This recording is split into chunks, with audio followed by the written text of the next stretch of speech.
আসসালামু আলাইকুম। তো বন্ধুরা সবাই কেমন আছেন? তো আশা করি সকলেই ভালো আছেন। তো আজকে আপনাদের মাঝে নতুন আরেকটি ব্লগ ভিডিও নিয়ে আসলাম। তো আজকের ব্লগটি হচ্ছে, তো আমি এই বিলের ভিতরে মাছ চাষ করেছি তা নিয়ে কিন্তু আজকের ব্লগ ভিডিও। তো এখানে দেখতে পারতেছেন অসংখ্য পরিমাণ গাছ রয়েছে, এগুলো হচ্ছে পানা। তো আমরা কিন্তু এই জায়গায় অনেক মাছ চাষ করেছি। তো এগুলো কিন্তু মাছের খাবার। তো আপনারা দেখতে পারতেছেন মাছের খাবারগুলো। তো এগুলো হচ্ছে পানা, এই এই খাবারগুলো মাছে বেশি খায়। তো এখানে বেশি মাছ রয়েছে, শিং মাছ, তো মাগুর মাছ, অনেক ধরনের মাছ রয়েছে।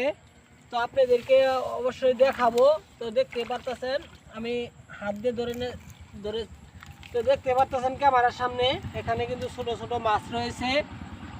তো যারা এই ধরনের পুকুর মাছ চাষ করতে চান বিলের ভিতরে, তারা অবশ্যই আমাদের চ্যানেলটিকে সাবস্ক্রাইব করে যাবেন, কমেন্ট করবেন, লাইক করতে ভুলবেন না।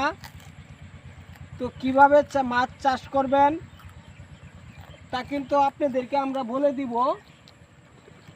তো আমাদের ভিডিওতে আমরা নাম্বার দিয়ে দিছি, সে নাম্বারে যোগাযোগ করতে পারেন। তো যোগাযোগ করলে আমরা আপনাদেরকে বলে দিতে পারবো কিভাবে মাছ চাষ করতে হয় এই বিলের ভিতরে। তো যে সকল বন্ধুরা আমাদের ভিডিওগুলো দেখতেছেন, তারা কিন্তু অবশ্যই আমাদের সাথে যোগাযোগ করে যাবেন যদি ভালো লাগে থাকে। তো আমরা কিন্তু আপনাদের মাঝে অনেক পরিশ্রম করে এই ধরনের ভিডিওগুলো দেখাই। তো যারা ভিডিওটি দেখলেন, যদি ভালো লাগে তাহলে অবশ্যই কমেন্টের মাধ্যমে জানিয়ে যাবেন। তো সকলকে ধন্যবাদ আমার এই সুন্দর ব্লগ ভিডিওটি দেখার জন্য। আসসালামু আলাইকুম।